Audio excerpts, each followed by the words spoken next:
This is the London Fintech Podcast, brought to you by your host, Mike Ballerman, bridging the worlds of suits and t-shirts, of finance and technology, bringing you insights, stories, and inspiration from the golden age of opportunity and innovation happening in London right now.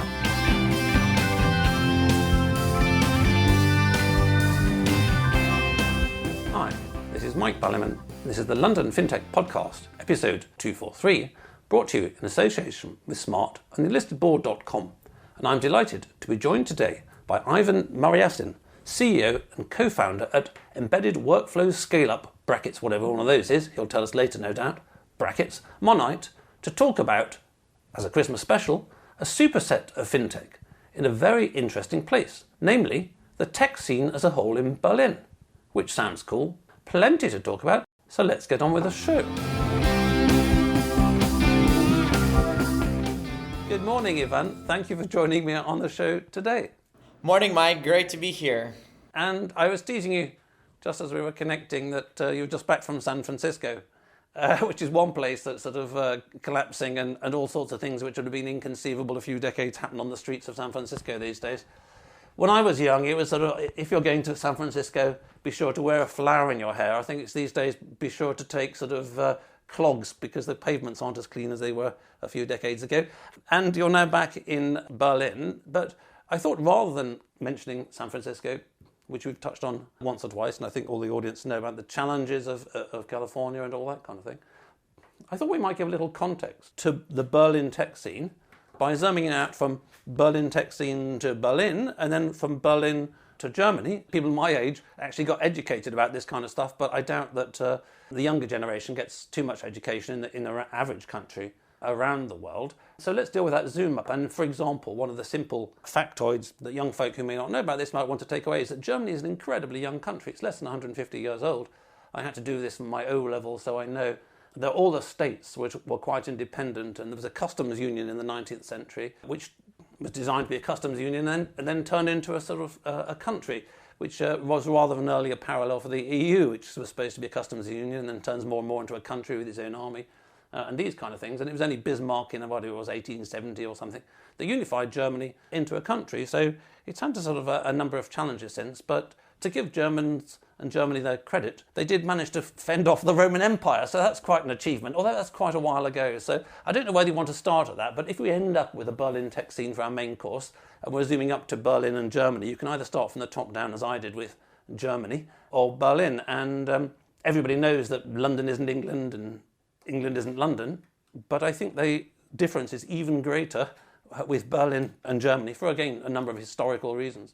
No, absolutely so. You're absolutely right, and it's actually true coming from San Francisco. It's a very interesting sort of iteration for me. I lived in San Fran about 6 years back before I moved to Berlin, and it was a very different place pre-COVID. Now you gotta keep belongings a lot closer to yourself than before, and Tenderloin sort of spreads to other areas of the city, which is rather unfortunate. While Berlin stayed pretty consistent, however, it also got pretty affected by COVID, and I think when I moved to Berlin, it was a very different thing to what it is now.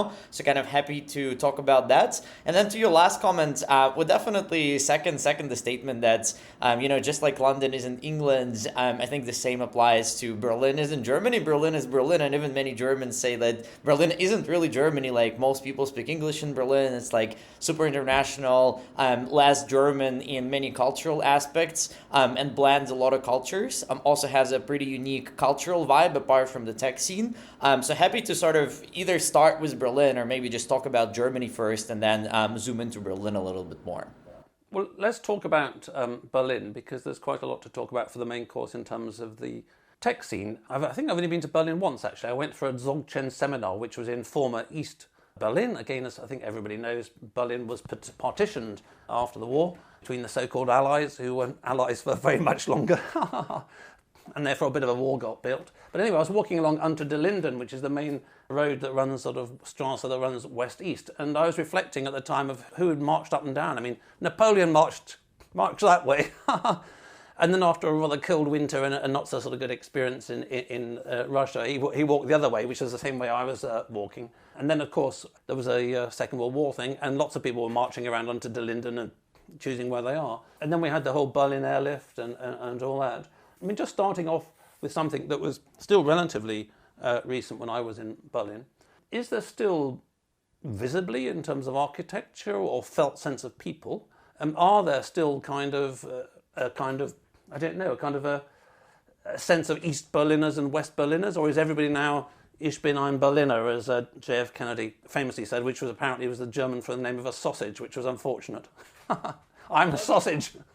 I would definitely say Berlin is not divided. It's very unified, but you can feel when you're going to West Berlin versus East Berlin. East Berlin is just, more alternative. It's where a lot of culture stuff is happening, a lot of music stuff, a lot of famous clubs are there. And I think it's just generally a little bit different type of place. However, now I think the better way to look at Berlin is divided into known districts like, Mitte or Prenzlauer Berg, where most foreigners live, or more like Neukölln, Kreuzberg, which are more alternative. A couple minorities also live there, or West Berlin, which is sort of like posh, boutiques, a little bit reminds us of, like Oxford Circus type of area in London. And those are all sort of a little bit of a different city inside a city. But then I think what's really cool is that the startup ecosystem is evenly distributed across all those areas, and there are people who have an office in the center of Mitte, and there are others who sit in West Berlin, and others who sit in Kreuzberg. There is no sort of huge concentration, and I think in this way Berlin did a great job integrating the city, and now it's very similar to London, where you have anywhere from Liverpool Street to Kensington to some other people sitting all across in Canary Wharf, etc. etc. So I think Berlin is a similar vibe, but you can feel a change in vibe and a little bit in architecture as you move across the city. Yes, it's a strange thing about history in that we're all, in a sense, like children playing on a beach and making sandcastles and drawing sort of figures with our finger in the sand, and the waves come and wash it all over. Because while you were talking, I did a quick calculation in my head, and to my great surprise, I realised that you could quite easily be a Berliner, you can be a sausage, I don't know what the correct German word is, and actually be over 30 and never have lived in either, quote, West Berlin or East Berlin as was. So before we know it, there won't be that many people alive who remember the difference. I mean, myself, I stayed in East Berlin, which I thought was really cool culturally, for the reasons, as you say, even if the architecture wasn't completely wonderful. And West Berlin was, yes, it was a bit sort of West German, a little bit sterile. I mean, the cathedral was very pretty and stuff like that, and consumerist. So, look, we'll dive into the sort of hot and trendy Berlin tech scene in a minute. But you mentioned that you came from San Francisco, presumably not with flowers in your hair.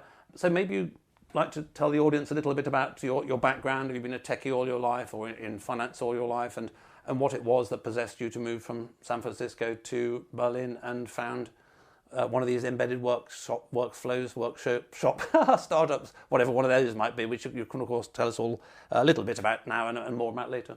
Yeah, no, absolutely. So in brief, look, I studied in the States and worked for a bunch of years in Silicon Valley, and I absolutely loved my time in San Francisco. And I think these years in San Francisco were probably like one of the times which people call golden edge, especially golden edge. Just around sort of 2015, 2016, tech was booming. A lot of companies were growing fast. Great companies like Uber and Lyft emerged around that time, Tinder as well, etc. And it was great to be in the ecosystem and see these things happen right in front of my eyes, and work with a lot of talented people, in the East Coast, on the West Coast, etc. But then I moved to Berlin mainly for family reasons. Back then, no thoughts of COVID or anything else, but it just happened so. I also moved in the year where Trump got elected and the immigration in the US just got a little worse. But my move to Berlin was mainly for family reasons. And back then, I actually was looking at, Berlin versus Amsterdam versus Zurich versus Barcelona, and a couple other places, and consciously chose Berlin because back then it was at least said to be the emerging new Silicon Valley of Europe. And I really thought that there is a great combination of culture, tech, and all other things, and obviously being in the heart of Europe. Okay, well, let's go from there into the main course, because it's a very good jumping off point in that you have a unique advantage as, on one hand, being embedded day in, day out in the Berlin tech scene now for a number of years, and therefore knowing it very well, not just as it were logically, but also the whole vibe and feel of it and where it's at.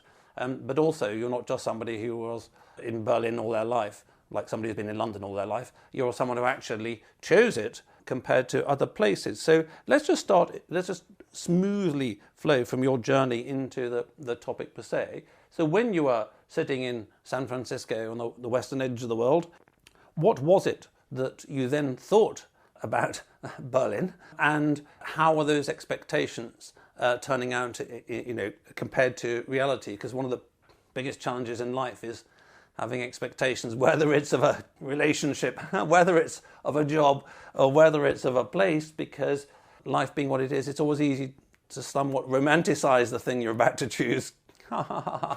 Then yin and yang being what yin and yang is, you get there and you find that it's not all, for the sake of argument, sunbeams and unicorns and roses, and actually there are some sort of thorns there as well, and some things which don't turn out as well. So yes, what was your before and after? Let's speak to your before, your Ivan 7 years ago in San Francisco. What would you have thought about tech, and what does the new you think about tech in Berlin?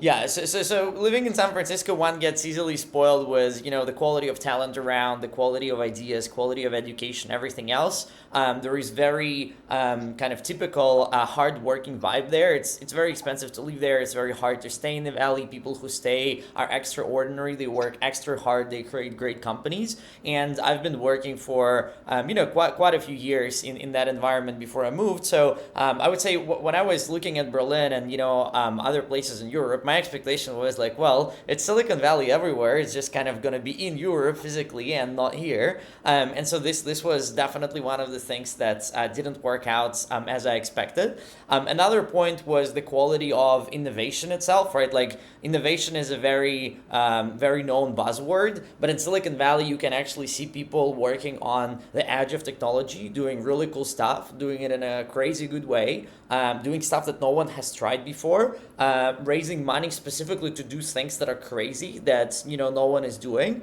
I think this was another piece that people say startups, but what they mean by the word startup differs a lot between Europe and US largely. Probably UK is still somewhere in the middle. And then the other piece I would say is probably a more positive change is coming from the US. It's mainly all about work. Like you don't get much of social life or cultural life. And that was one of very positive sort of mismatches and expectations, where I actually got a lot more positive experience just finally having a life, attending all these concerts and doing a lot more things than I would do in Silicon Valley, because it was just like work, hike on the weekend, work, go to the ocean, work. Ah, excellent. Okay, so we're talking about the tech scene as a whole. So how would you give a topology if you were just sort of, drawing a pie chart on a whiteboard, and dividing it up into the main sectors, segments, areas that it covers? What would it look like? I mean, in terms of the noddiest level of information, I know that Berlin's got a bit of a reputation for consumer tech, whatever that means. So maybe you could, a bit like you were guiding us around the geography of Berlin, guide us a little bit around the geography of the sectors in the tech scene. Yeah, absolutely. I think it's worth saying that if we look into the history of German and Berlin tech ecosystem, it actually starts in the 90s, right? It has a pretty long history, and to their credit, Germans have been doing a lot of innovation in early days, from all things related to digitalization, which is another buzzword that is big in Germany, to a lot of consumer tech, marketplaces and e-commerce. They were actually one of the champions in the European market. And today I would say that there are a few industries that are specifically strong in Berlin ecosystem, but by no means this list is kind of exclusive.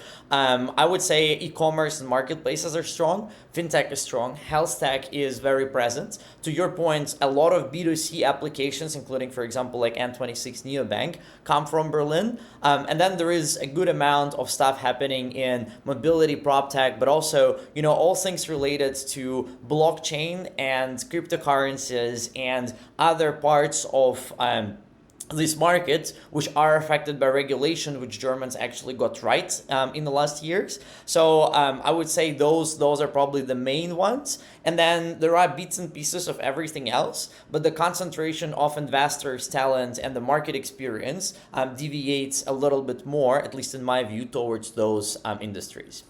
I see. And so we're doing a top-down analysis, so we use the phrase tech scene. But let's just get a bit more nuanced. I mean, is there a tech scene? So, for example, in London, probably about 5 years plus, there was a fintech scene. You know, people would actually get together at a few events or drinks or something, and you'd see people who are founders of fintechs together. These days, I'm not really sure, to be honest, whether there's a fintech scene per se in London. You've got lots of companies who are geographically spread all over the bloody place, miles from each other, you know, like half an hour or 45 minutes commute from each other. And there's no such thing as fintech. You may have a payments company, but again, that may not be anywhere near another payments company. So other than the rare occasion where something centripetal pulls it together, you've actually just got companies dotted all over sort of funny places in central London doing just fintech. Now, that's before you zoom out and say, oh, what's the London tech scene like? Well, actually, it's just like that on steroids. You know, you've got companies all over the place, and you've got a few sort of governmenting agencies trying to make out it's a thing. So it's very dispersed in the same way that you might say, well, what's the entrepreneurial scene like in London? Well, yeah, they're all over the place. I mean, I know a guy who's got a wine bar, and you know, it's not actually pulled together. So how kind of geographically diverse is it, and how much of a tech scene per se is there, or how much of a, you know, consumer tech scene are there per se, or are these just abstractions we're overlaying onto quite a large city that's got lots of entrepreneurial activity, and occasionally there might be some piss up or something? Right, that's a great question. I think you also used a very interesting word. I think entrepreneurship in Germany is actually huge, right? In fact, I think just like in the UK, SMEs and small businesses contribute a large part of GDP, which means that there are a lot of people doing different stuff all across. Many people have even like 2 or 3 companies and a freelance practice and this and that. But of those, few are actual startups, aka fast-growing venture-backed technology companies. And then I would say that depending on the industry, companies that originate in Germany in a specific segment actually tend to know each other pretty well. They usually have very good ties to each other. You know, I built with the guys one of the key neobanks in the German market back in the day. We knew all our competition. We knew, you know, all key people. We constantly spoke and met up with each other. And I think a large part of that is dictated by sort of having a common enemy in many ways.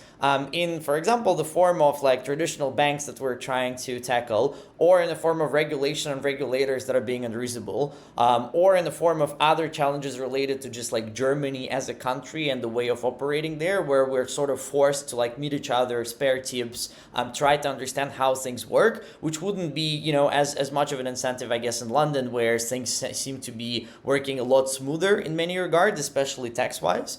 And then on the other hand, you have a lot of sort of culture stuff happening, which means that people tend to go to, you know, similar places. And Berlin is a lot smaller of a city than, for example, London, especially in terms of like places to go or what's actually happening, where you will meet the right sort of crowd. So in a good event organized by a few people, you'll easily come across a few folks you know from your industry or others.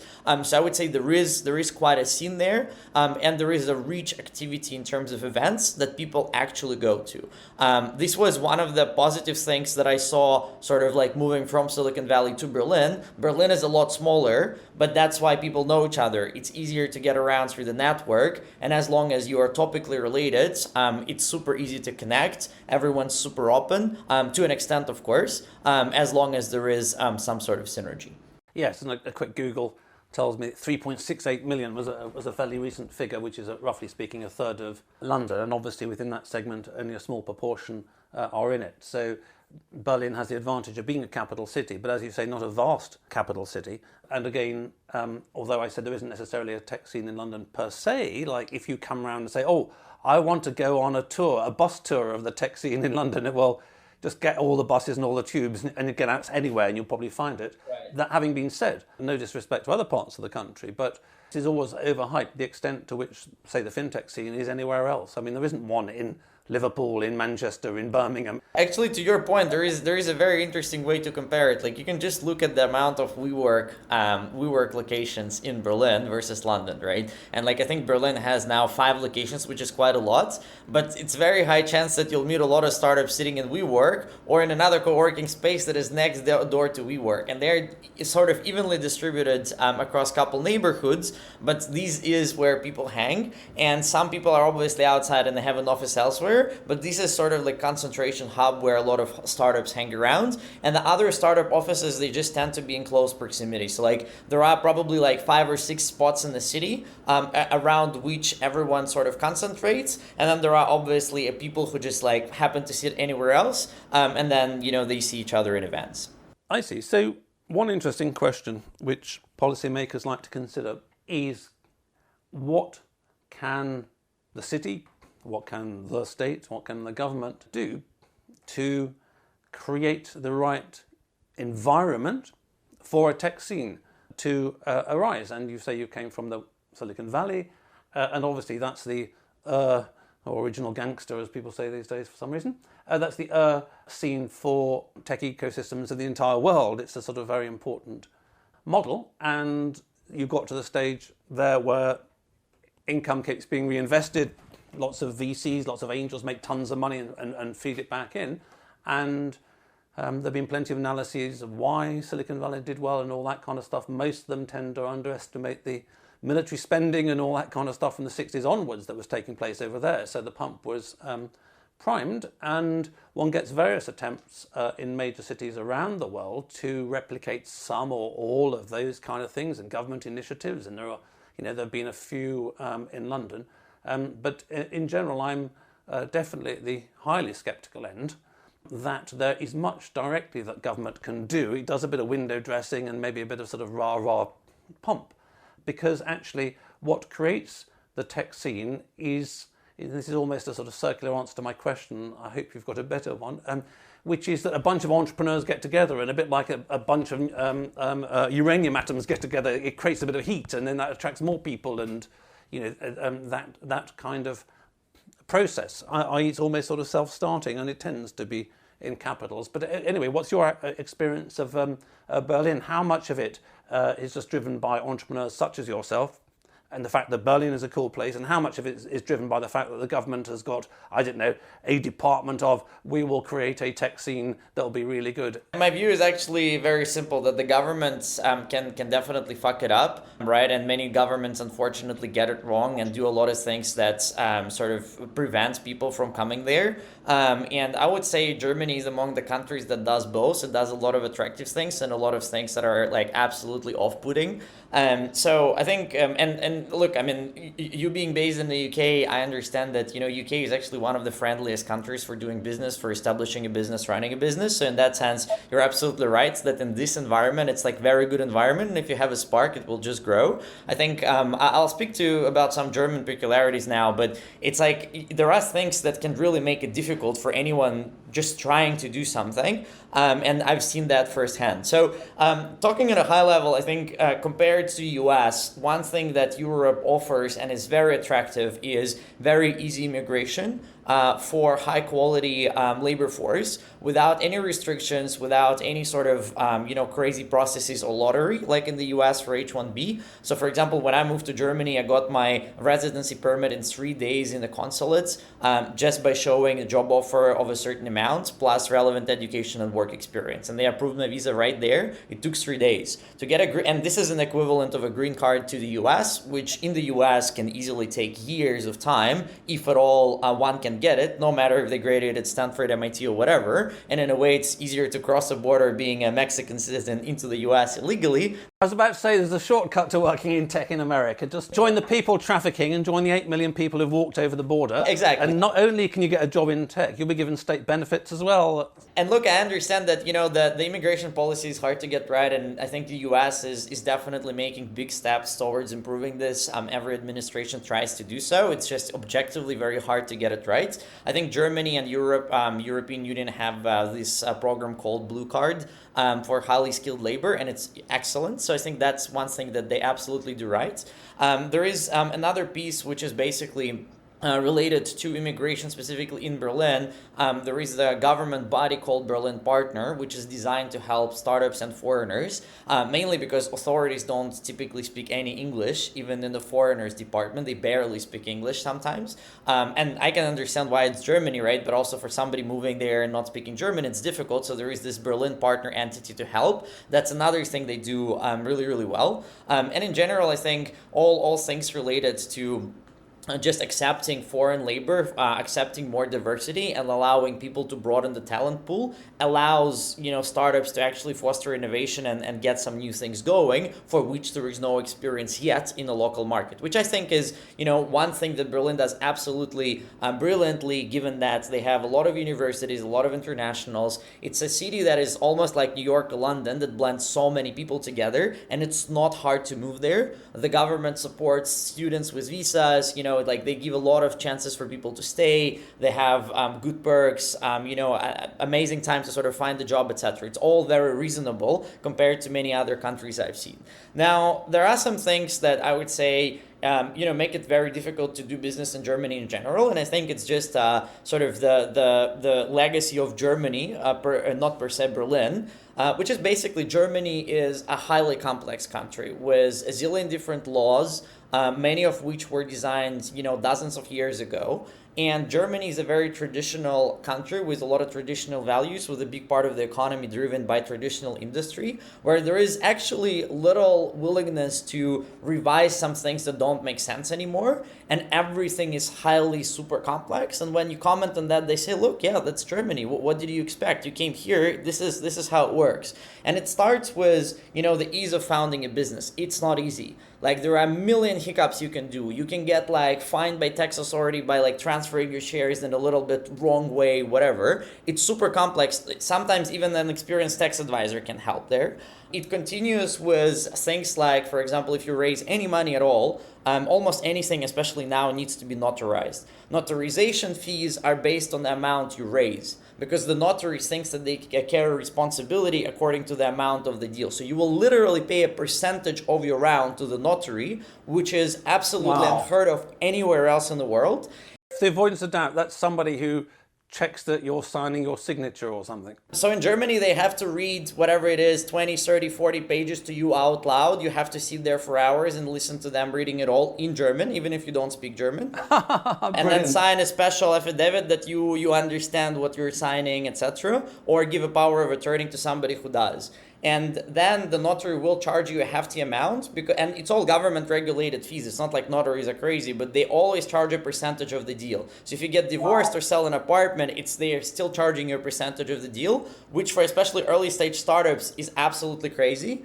Also, the amount of paperwork you need to do to raise a convertible in Germany or to raise a safe is probably 10x complexity and cost on the legal side compared to US. And every single step is very hard. Like, I can tell you that Americans, when they invest in a German company, they either have to get an appointment in the consulate of Germany in New York or another city, or they have to get their notary in the city, plus get an apostille from a Ministry of Justice of the US, from Department of Justice of the US, all of this paperwork sent by mail to the German notary, and only after this the notary will send an application to commercial register. The cost of doing this for US, for some of the angels we signed, exceeded the cost of their investments. That's insane. That's insane, man. I never knew that. Wow. And this is just a good example of how Germany functions. But any feedback in that regard is just like, yeah, this is Germany. This is how it works. You don't like it, go elsewhere. This is a little bit of a framing they have. And this is a system that is very rooted in the culture. So it's not, going to change tomorrow or anytime soon. And Germans keep making it more complex, not easier. And then if you're an international founder who doesn't speak German, unless you find a really good sort of supporter and advisor in Germany, your risks of, like people like to call it, especially in fintech, of going to jail or getting a tax fine or something else are, above 50%. Not because you do something wrong, but because it's impossible to even know what you are supposed to do, because the laws are infinitely complex. They almost rely on you being like Deutsche Bank and employing a whole team of lawyers who will protect you from all sides, and then you probably will understand 90% of what you need to comply with. And even then, there are a lot of things that depend on interpretation. So in the UK or US, if you expense something for a business, right, like you went to a restaurant with the clients, you can just say, look, it's a business expense. In Germany, you have to submit a check of a special kind, mentioning who was in the meeting, what was the purpose of the meeting, explaining the rationale of the meeting for any receipts and they will literally check your receipts down to, 2 or 3 euros. And we recently got audited because the tax authority asked, like, you guys are not making such good revenue. How are you spending all this money? What type of company is this? We're like, it's a startup. Oh, sorry, we don't know what a startup is. It looks like you're committing fraud. We're going to check every receipt you ever submitted for VAT reimbursement. So they actually went and checked all the receipts down to like 3 euros, 2 euros, which would never happen in the US because up to $75, you don't even need a receipt.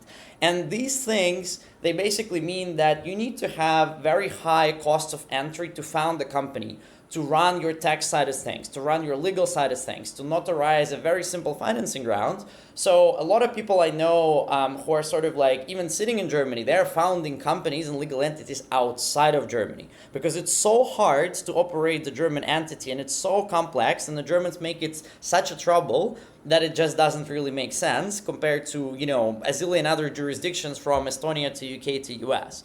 And this is just one example. So maybe just to kind of close the loop here, right? The point is that there are a lot of things that Germany does right.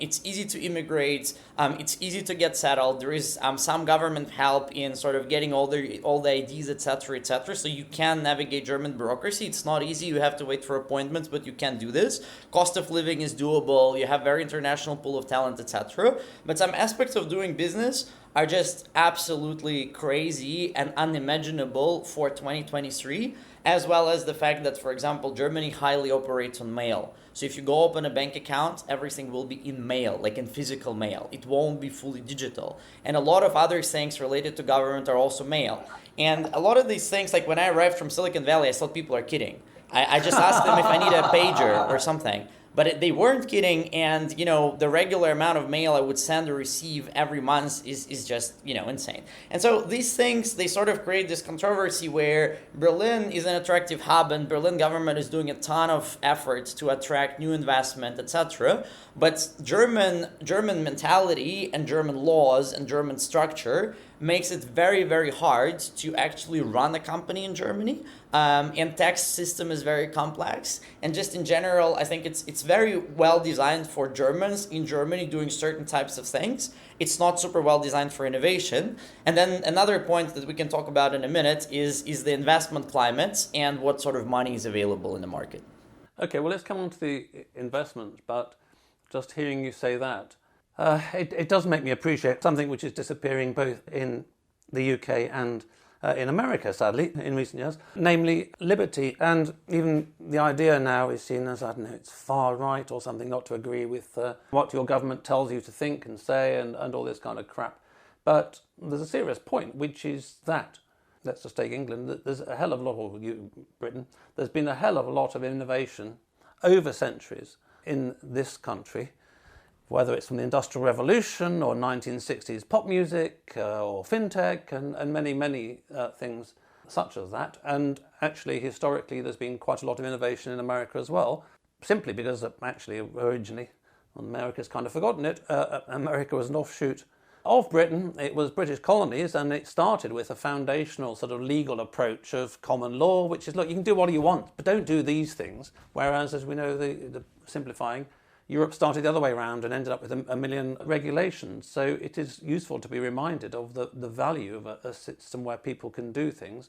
That having been said, certainly in the UK, regulation is now through the roof. Liberty has all but disappeared, and the rules around everything are massively complicated. So I've mentioned many times before that 2 chancellors, or around about 2010 plus or minus, said they'd simplify the tax code. What happened over 5 years? It went up 6-fold in length. Who does that benefit? Tax lawyers and accountants. Nobody else. So the complexity, the kind of bindweed that's just, the 1,000 strands, the Lilliputians that tie Gulliver down, where Gulliver here is the entrepreneur trying to create wealth, are getting worse and worse around the world. That having been said, it's not a level playing field everywhere. And it's actually not surprising, because I remember when Dresdner owned Claremont Benson that there was a real problem around the fact that if you followed all Dresdner's rules, you couldn't actually do anything.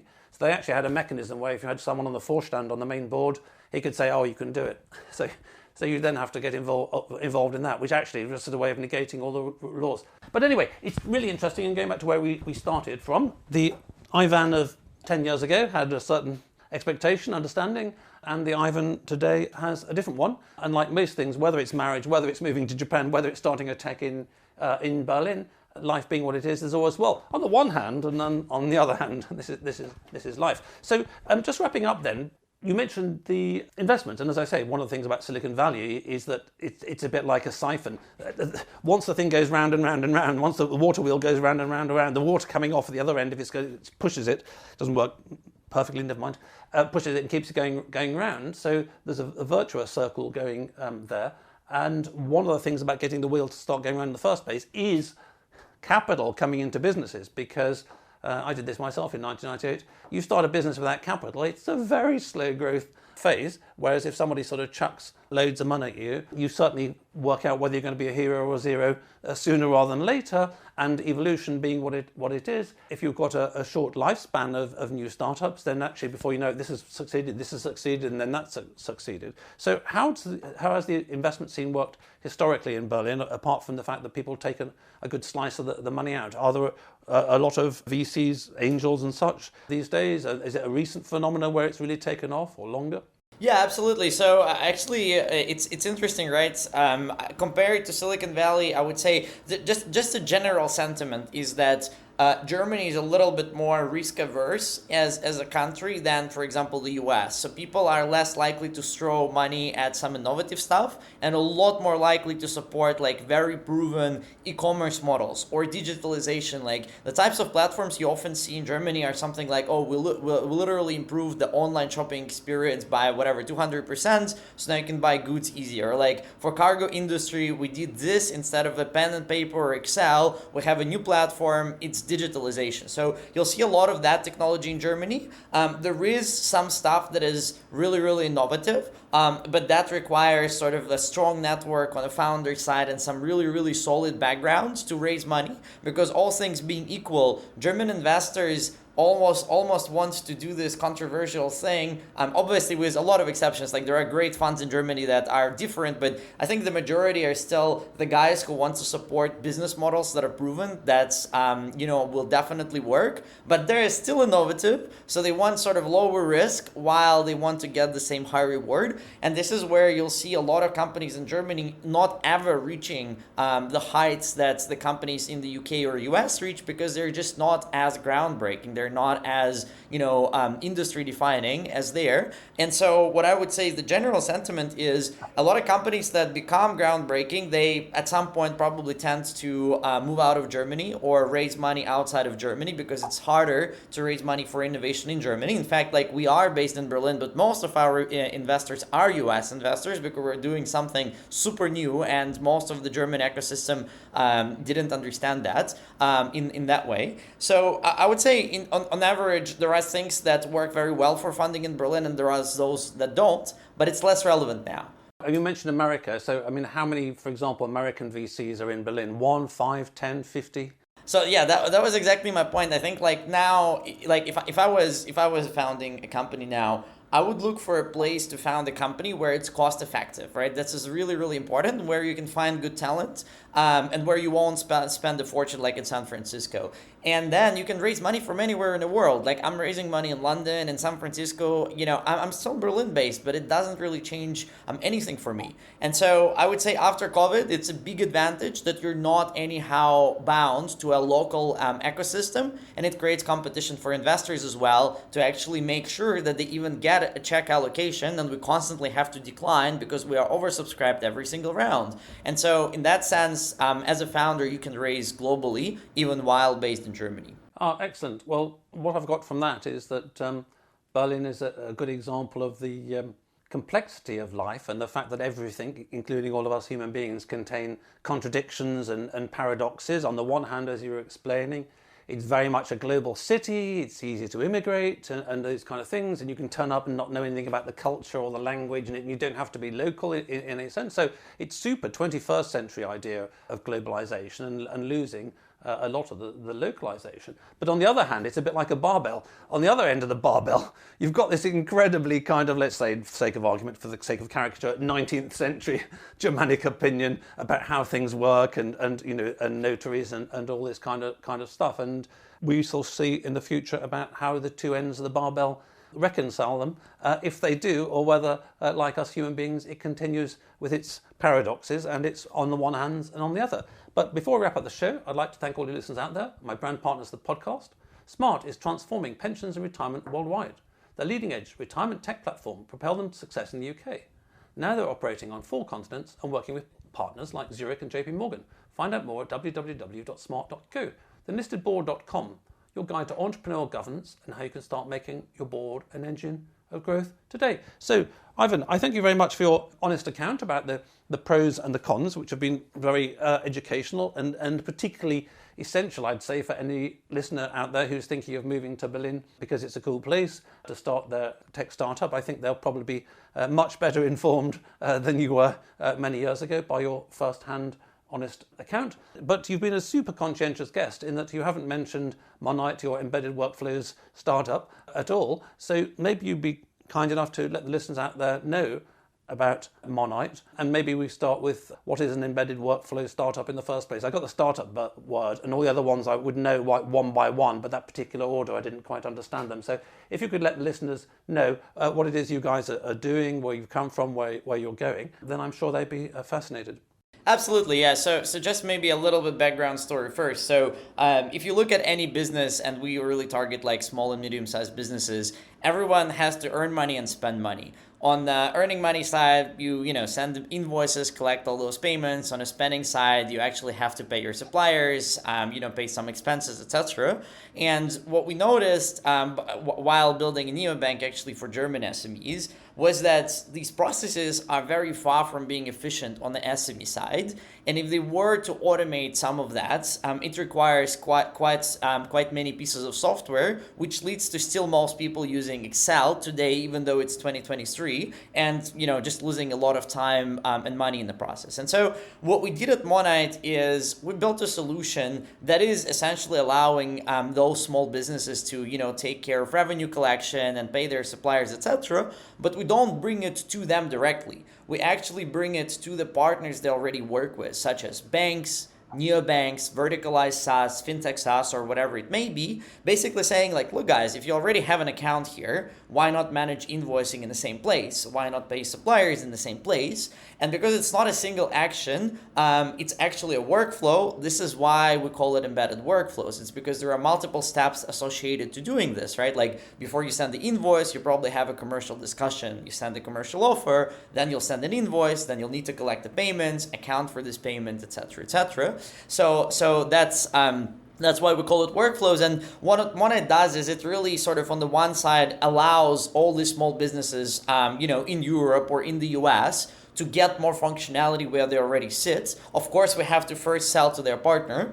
But then for partners, for neobanks, for banks and others, we actually allow them to do the 3 things they desire most. It's to earn more per customer, to get more engagement, and to grow faster in terms of their user base growth, just because they have more functionality to offer and they can differentiate.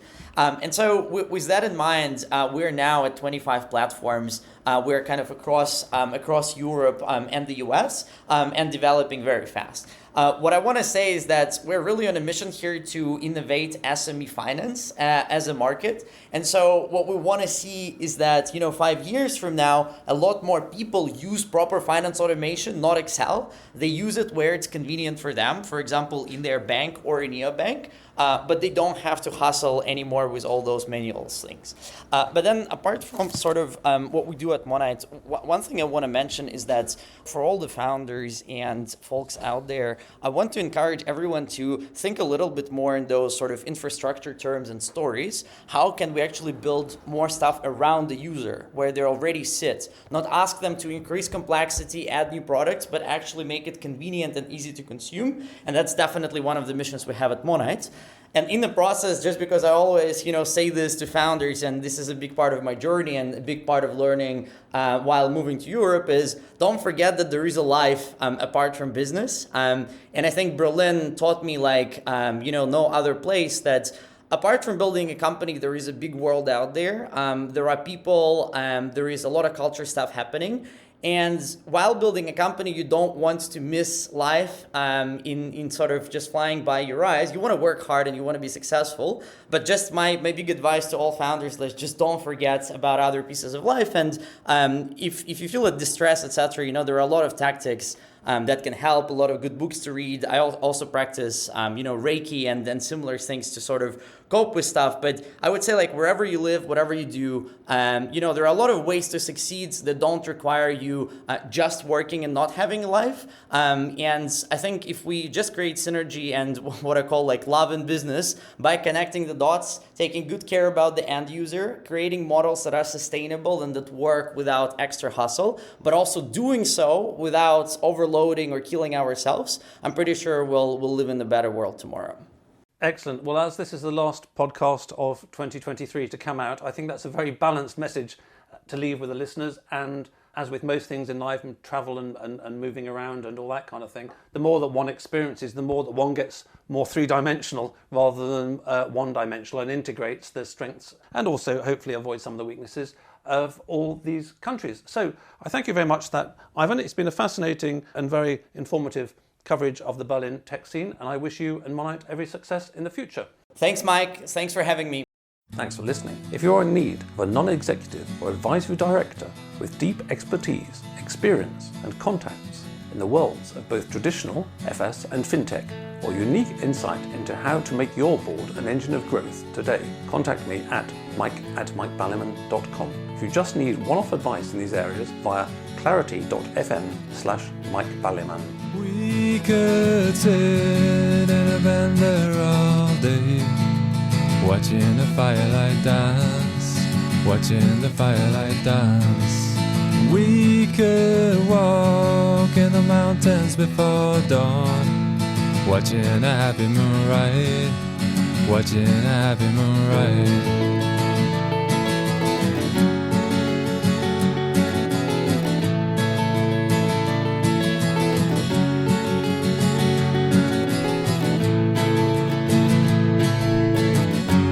Come away from the city, with the tarmac so dead and the people so sad.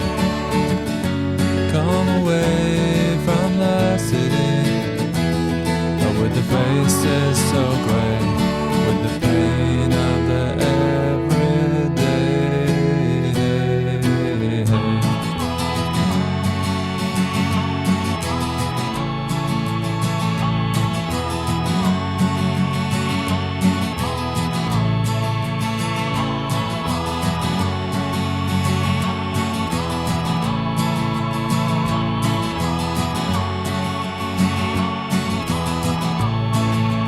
We are wild like the mountains and the trees.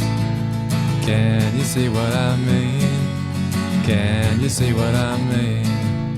We fit in between the earth and the sky. Kiss the city goodbye, wave the city goodbye, wave the city goodbye. The city goodbye. Watch the firelight dance with me. Watch the firelight dance with me. Watch the firelight dance with me. Watch the firelight dance with me. Watch the firelight dance with me. Watch the firelight dance with me. Watch the firelight dance with me. Watch the firelight